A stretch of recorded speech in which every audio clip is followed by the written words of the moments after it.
بسم اللہ الرحمن الرحیم والصلاة والسلام علی رسولہ الکریم وعلی آلہ وصحبہ اجمعین۔ 17 رمضان المبارک شب جمعہ تھی اور زمانہ تھا حضرت علی رضی اللہ تعالی عنہ۔ آپ کی خلافت کو 5 سال کے قریب ہونے والے تھے، 4 سال 9 ماہ ہے۔ تو آپ گھر سے نکلے تو آپ نماز کے لیے اٹھاتے تھے لوگوں کو، الصلاۃ الصلاۃ الصلاۃ۔ جب مسجد کے دروازے میں داخل ہوئے تو وہاں خارجی عبد الرحمن بن ملجم چھپا ہوا تھا، اس نے آپ پر سیدھا وار کیا جو ایسے پیشانی کو چیرتا ہوا سر میں اتر گیا اور آپ کی داڑھی خون سے بھر گئی۔ تو میں قربان جاؤں اہل بیت کے اخلاق۔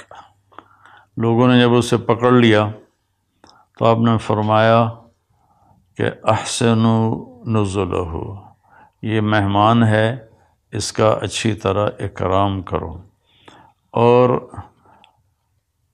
اکرموا نزلہ واحسنوا مثواہ، کہ اس کا اکرام کرو، اسے اچھا کھانا کھلاؤ اور اس کو اچھا بستر دو نرم، اور میں زندہ رہا تو میں خود فیصلہ کروں گا کہ میں نے اسے چھوڑنا ہے، معاف کرنا ہے یا قتل کرنا ہے، اور اگر میں شہید ہو گیا تو میرے بعد تمہیں اجازت ہے، چاہو تو معاف کر دو تو اچھی بات ہے، ساتھ یہ بھی فرمائے، اور چاہو تو قتل کرو۔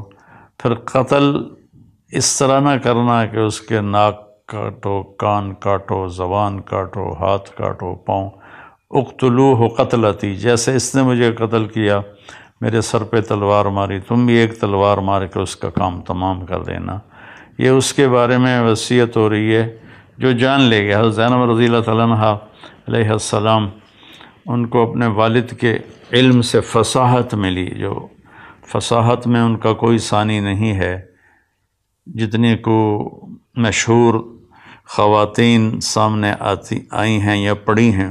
حضرت زینب رضی اللہ عنہ علیہ السلام جیسا کوئی خطابت میں نہیں تھا عورتوں میں۔ تو وہ روتی ہوئی آئیں تو وہ امیر المومنین، ہائے امیر المومنین، تو کم بخت کہنے لگا میں نے امیر المومنین کو نہیں مارا، میں نے علی کو مارا ہے۔ پھر وہ تسلی کے لیے اپنے باپ کو تسلی دینے لگیں تو پھر وہ بولا جتنی مرضی تسلیاں دے لو، یہ نہیں بچے گا، اس تلوار کو 1 مہینہ میں نے زہر میں ڈبو کے رکھا ہے، اس کا ایک ہی وار سارے جسم میں زہر کو پھیلا دیتا ہے۔ یہ سب کچھ سننے کے بعد حضرت علی فرماتے ہیں احسنوا نزلہ واکرموا مثواہ، کہ اس کی مہمان نوازی اچھی طرح کرو اور اس کی رہائش کے لیے اچھا انتظام کرو، اچھا بستر بچھاؤ۔ آپ اندازہ لگائیں کہ کہاں تک اخلاق پہنچے ہوئے ہیں۔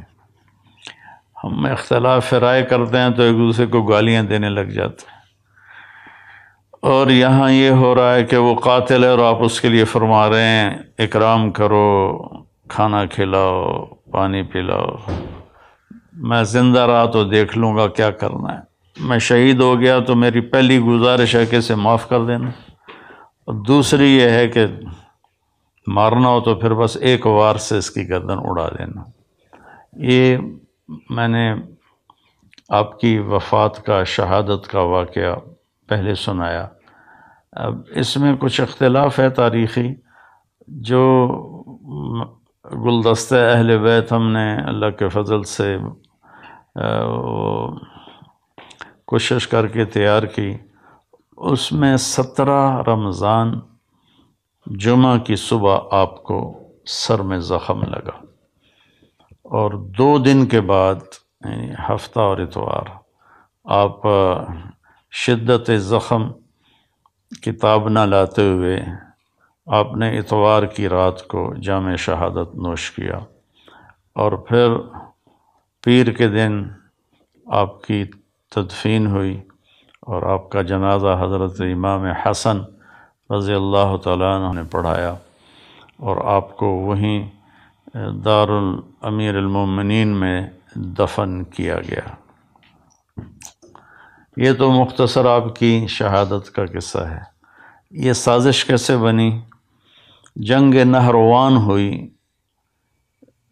خارجیوں کے ساتھ آپ کی، تو 3 خارجی، ایک یہ عبد الرحمن بن عوف، ایک مبرک بن عبداللہ التمیمی، اور ایک عامر بن بکر التمیمی، یہ 3 اکٹھے ہوئے کہ نہروان میں جو ہمارے ساتھی قتل ہوئے ان کے بعد تو زندگی کا کوئی مزہ ہی نہیں ہے، اور یہ سارا فساد جو پھیلا ہوا ہے کیوں نہ اس کا کوئی تدارک کریں۔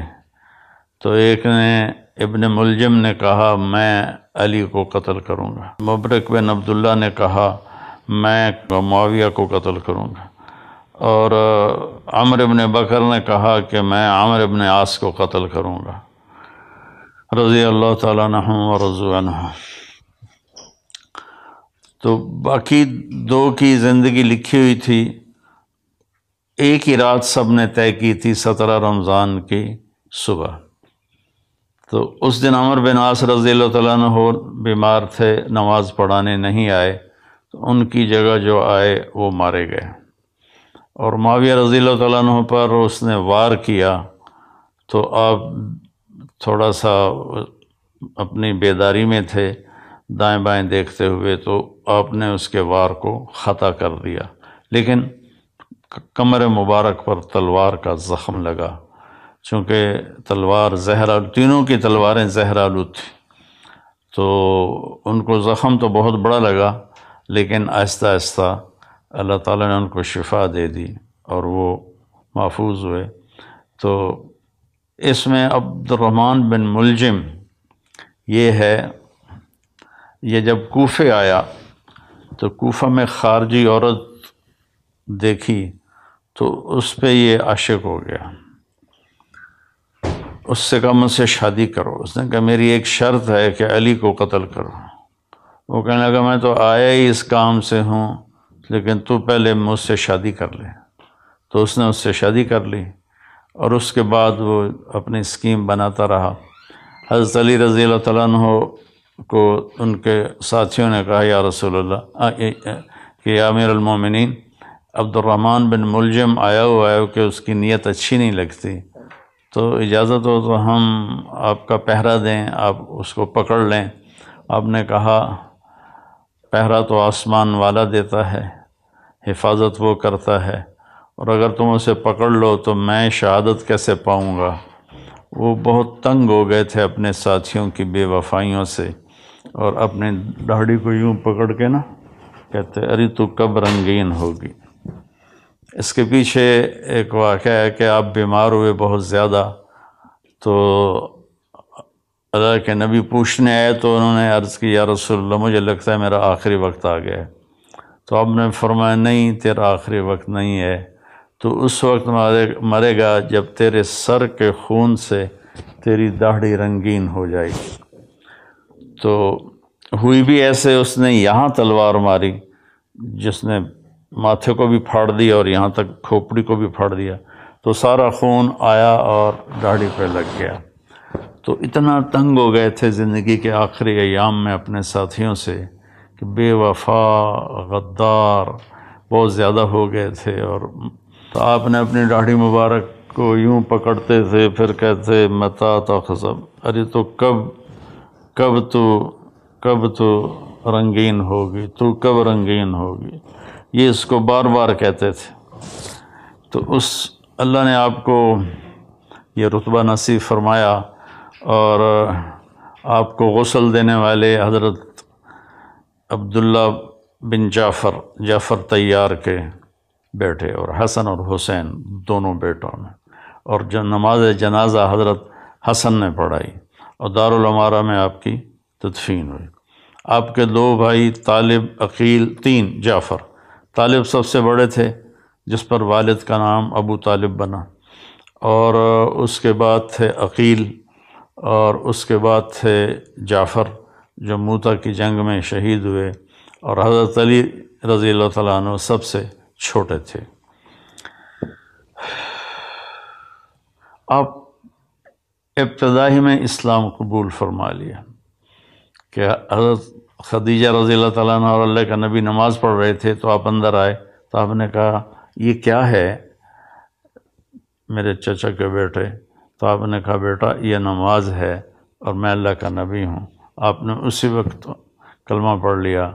اس وقت آپ کی عمر بعضے کہتے ہیں 8 سال تھی، بعضے کہتے ہیں 10 سال تھی۔ 10 سال سے آگے کسی نے ذکر نہیں کیا، 10 8 8 10 اس طرح روایات کا اختلاف ہے۔ تو بھائیوں میں اختصار سے ہی تھوڑا بتانا چاہتا ہوں، ہمیں پتہ چلے کہ ہمارے جو بڑے تھے اور اللہ کی بارگاہ میں بڑے پاکیزہ پاک محبوب تھے، ان کی زندگیوں کی تھوڑی سی جھلک ہمیں مل جائے تو ہمیں بھی کچھ آخرت کا فکر پیدا ہو جائے گا۔ تو جب آپ نے ہجرت فرمائی تو آپ نے حضرت علی کو اپنے بستر پر لیٹایا کہ تم یہاں لیٹ جاؤ، اور یہ امانتیں ہیں، یہ لوگوں کے حوالے کر کے پھر تم بھی مدینے آ جانا۔ تو اس رات قریش مکہ نے آپ کو قتل کرنے کی سازش تیار کی تھی۔ آپ باہر نکلے اور مٹی اٹھا کے یوں پھینکی، وَجَعَلْنَا مِن بَيْنِ أَيْدِيهِمْ سَدًّا وَمِن خَلْفِهِمْ سَدًّا فَغَشَيْنَاهُمْ فَهُمْ لَا يُبْصِرُونَ، سورہ یاسین۔ ہم نے آگے بھی دیوار بنا دی، پیچھے بھی دیوار بنا دی، اور ان کو ہم نے اندھا کر دیا، وہ دیکھنے کے قابل نہ رہے اور آپ نکل گئے۔ تو شیطان نے نعرہ لگایا کہ تمہارا آدمی نکل گیا۔ تو انہوں نے ایسے گھر میں نظر دوڑائی تو صحن میں آپ سر پہ چادر اوڑھ کے لیٹے ہوئے تھے۔ ستمبر کا مہینہ تھا، گرمی ہوتی ہے، لیکن اپنے چہرے کو چھپانے کے لیے آپ نے اپنے اوپر چادر اوڑھی ہوئی تھی۔ اور صبح جب ہوئی اور آپ اٹھے تو قریش مکہ نے آپ کو پکڑ لیا اور مارنا شروع کیا کہ کدھر ہے محمد؟ آپ نے فرمایا میں تو تمہارے سامنے یہاں لیٹا ہوں، مجھے کیا پتا کدھر ہے؟ پھر انہوں نے ان کو حرم کے ایک ستون کے ساتھ باندھ دیا، پھر کچھ دیر بعد چھوڑ دیا۔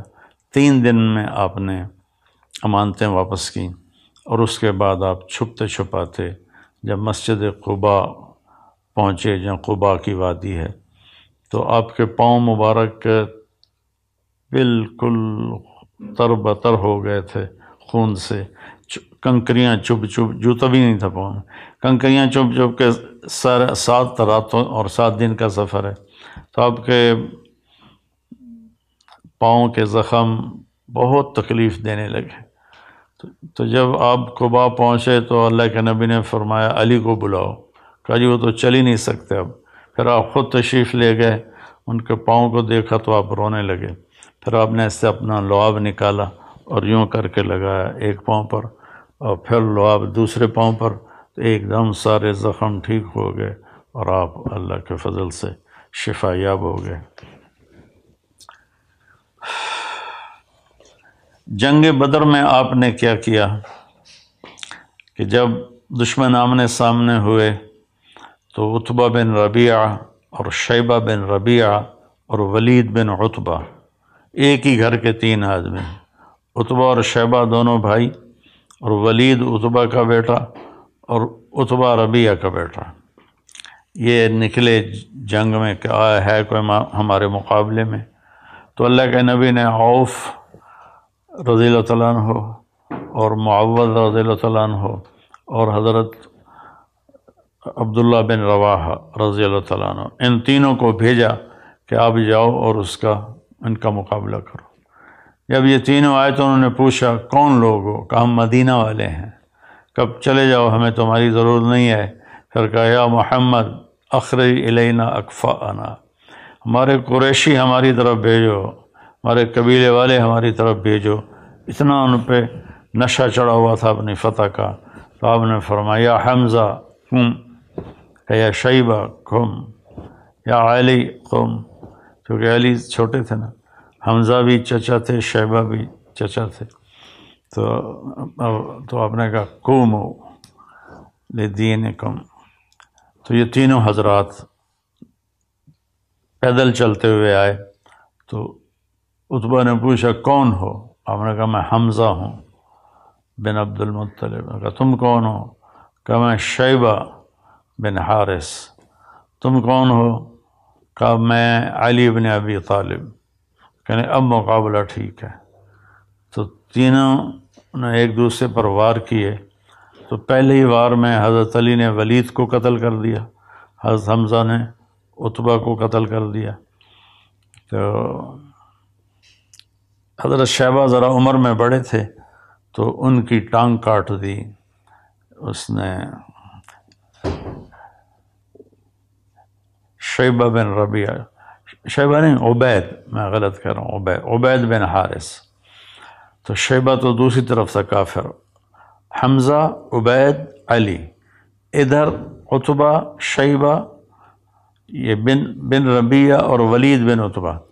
تو شیبہ نے حضرت عبید کی ٹانگ کاٹ دی، تو گر پڑے، تو دونوں نے اس کا بھی کام تمام کر دیا، اور ان کو اٹھا کر لائے تو آپ کے قدموں میں پڑ کر کہنے لگے یا رسول اللہ میں شہید ہوں۔ آپ نے کہا بلا ونا علیک شاہد، بے شک تم شہید ہو اور میں اس پہ گواہ ہوں۔ تو جنگ بدر میں آپ کی شجاعت سب کے سامنے ہے۔ پھر غزوہ احد میں جب شکست ہو گئی تو کفار نے اللہ کے نبی کے اوپر اپنا فوکس کیا حملہ، تو چند صحابہ نے آپ کو گھیرے میں لے لیا۔ یہ چند صحابہ تھے ابو بکر، عمر، علی، سعد بن عبادہ، عبادہ بن صامت، اسد بن زرارہ، ابو دجانہ، طلحہ بن عبید اللہ، اور حارثہ بن نعمان۔ 10 تھے، میں نے 9 نام آپ کو بتا دیے۔ انہوں نے آپ کو گھیرے میں لے لیا۔ ہاں، سعد بن ابی وقاص 10 میں تھے، سعد بن ابی وقاص، تو آپ کو گھیرے میں لے لیا، اور ہر آنے والے تیر کو روک رہے تھے، نیزے کے وار سب روک رہے تھے۔ تو عتبہ بن ابی وقاص، یہ حضرت سعد بن ابی وقاص کا بھائی تھا، اس نے ایک پتھر اٹھایا، اور صحابہ کی نظریں تھیں تیر، تلوار اور نیزے پر، ان کی نظر پتھر پہ گئی نہیں، تو اس نے زور سے پتھر پھینکا، جو آپ کے یہاں لگا، تب سیدھے یوں گرے ایسے، اور سارا چہرہ خون سے تر ہو گیا، دان ٹوٹ گئے۔ تو یہ سارے 10 رونے لگے کہ اللہ کے نبی شہید ہو گئے۔ تھوڑی دیر کے بعد آپ کو ہوش آیا، تو انہوں نے عرض کیا یا رسول اللہ آپ تو ان کے لیے بد دعا کر دیں۔ تو آپ نے فرمایا اللہم اغفر لقومی فإنہ لا یعلمون، اے اللہ میری قوم کو معاف کر دے، یہ مجھے جانتے نہیں ہیں۔ تو میں اپنے سارے بھائی بہنوں سے کہتا ہوں کہ وہ آپ کے قتل تک پہنچے ہوئے تھے، اور آپ نے کہا یا اللہ ان کو معاف کر دے۔ ہم چھوٹی چھوٹی باتوں پر آپس میں لڑ کے ایک دوسرے کے اوپر ایسی گالیاں اور الزام اور تہمتیں، اللہ تعالی ہمیں اخلاق دے۔